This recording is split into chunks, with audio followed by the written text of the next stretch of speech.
the worst thing that the rich ever did to the poor was not to take our houses and was not to take our money. It was to make us as selfish as they are.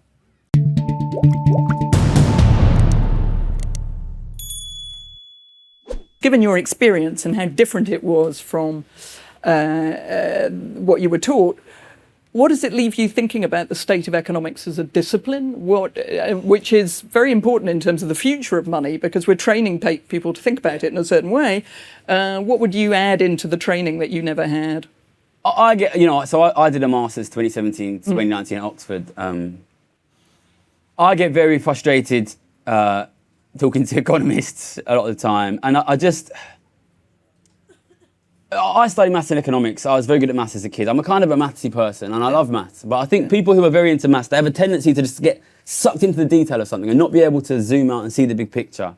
And I think we need to have people in economics who are not like elite mathematicians. I think these people need to be allowed in there. We need to be able to ask questions and say, I asked the professor, why do you not talk about the housing crisis? Yeah. He said to me, housing crisis only in London. We're studying at Oxford, right? And I said, that's because all the jobs are in London. And he said, that's not true, I've got a job. This guy's economics professor at Oxford University, right? And, go tell that to somebody who can't get a job in Wigan or Hartlepool or even East London, where I'm from. They're not going to go and become economics professor at Oxford University. I think these guys need... One thing I was in the maths department undergrad, and one thing I really noticed about economists is there's this tremendous intellectual fragility about economists. If you ask a maths professor a weird question, he loves it, and he'll spend like a week thinking about it. If you ask an economics professor like a weird, like especially challenging question, bam, 100-page PDF, done. Did you read the 100-page PDF? Another 100-page PDF. These guys will not accept challenge. Yes. They will not accept challenge, and this is why I left academia and I made the YouTube channel, because ultimately, at the end of the day, economics is an extremely elite discipline, especially in academia, but it affects your lives, it affects your kids' lives. This is why your kids can't get a house. This is why you can't get a good job. This is why people can't afford to turn the heating on. And they've created this space where you guys feel like you're not allowed to talk about it. Exactly. And economics, before the turn to mathematical economics that came with Thatcherism, economics was much more observant. It was political economy, so it had three dimensions. It wasn't mathematical in the same way, remotely to the same degree. If you read the book, there's a fascinating section in the middle of the book where Gary's effectively, the point where he made the most money was where he stopped thinking about the models and looked out of the window and looked at the condition of his friends and realised that the level of poverty in the country was such that even if we lowered interest rates, it wasn't going to stimulate the economy because more and more people in the economy just didn't have any money. There was literally, the demand was collapsing and it was going to carry on collapsing, so interest rates weren't going to rise. So Gary bet on interest rates not rising and he made a great deal of money. What strikes me about that is he became a political economist. He looked out of the window, he looked at three-dimensional society and said, yep, that's not going to work. And that sort of brings me on to inequality and poverty. This is a trick question. I'm going to ask Gary, how do financial markets think about poverty and inequality? Well, I mean, the first thing it says is financial markets don't think, people think. I suppose then I suppose you're asking about traders. It's a funny story, actually. I went to Japan in November, and there's a guy in the book, what do we call him in the book? Kosuke, my Japanese junior. And I was messaging him. He still works at Citibank. I was like, we need to meet up. I've got to tell you something. And he was like really busy. We managed to get some time. We go out to this little ramen place and we're eating. I was like, I've got to tell you, Kosuke, I've written a book and you're in it. And I think the book might be quite big, so people might get to know who you are. And he said, okay. What do you think is going to happen to interest rates? And overwhelmingly, when I talk to, and I still talk to a lot of traders, I think if you want to understand the economy, I think you really should be talking to traders if you can. I think that, I don't want to say all traders are geniuses, they're definitely not, but there are a lot of interesting people there. And when I talk to them, I say to them, inequality is going to get worse and worse, living standards are going to get worse and worse. And they say to me, all right, what's the trade? What do we put on? Should we buy bonds? You know what I mean? And it's just this... It's heartbreaking in a way, because these are some of the smartest people that I know. And what does that say to you about the power of financial markets in society?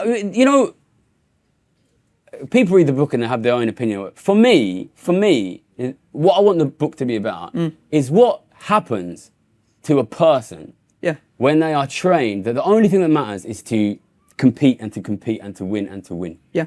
And by extension, what that does to an industry and what that does to our society. Yeah. And I think that, you know, I've got an economics YouTube channel and I talk about economics, but the more and more I do the channel, the more I start to think, and you're going to laugh because of your previous question, it's almost a spiritual problem that we have.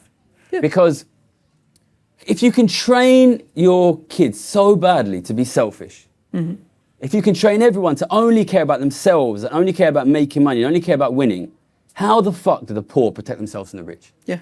Because the only way the poor ever protect themselves from the rich was by standing next to each other and working as a team. Because individually, they're way weaker. They're way weaker. And then, you know, the more I do my work, and, you know, I suppose it's been a big year for me, but I started to think that, in a way, the worst thing that the rich ever did to the poor was not to take our houses and was not to take our money.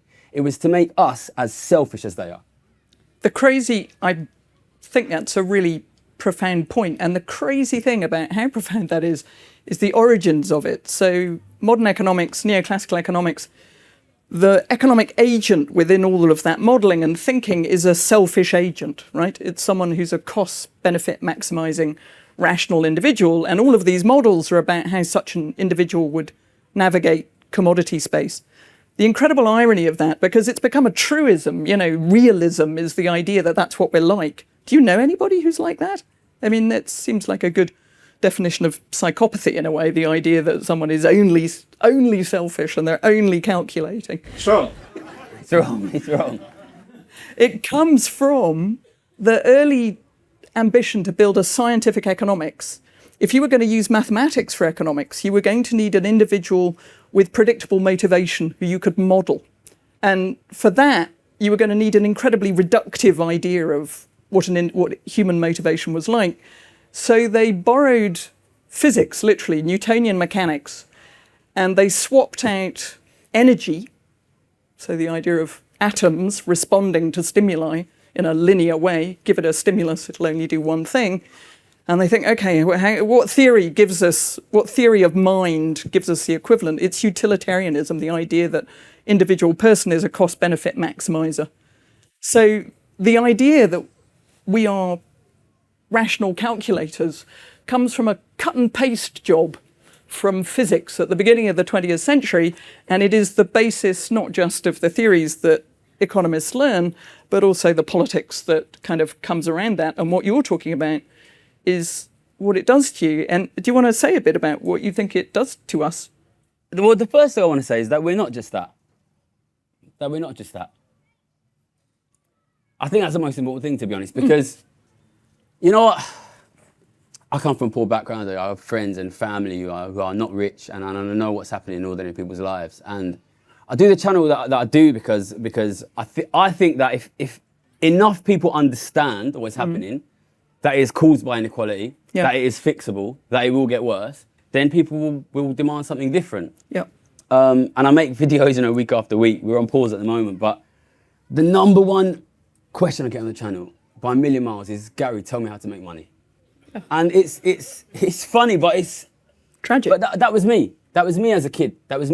You know, I know what it's like being poor, so I'm not going to point the fingers at nobody. We have to be bigger than that. To continue watching this video, click the link in the top left or in the description below. With a free trial, you can enjoy the full talk and thousands more. Thank you for being part of the conversation.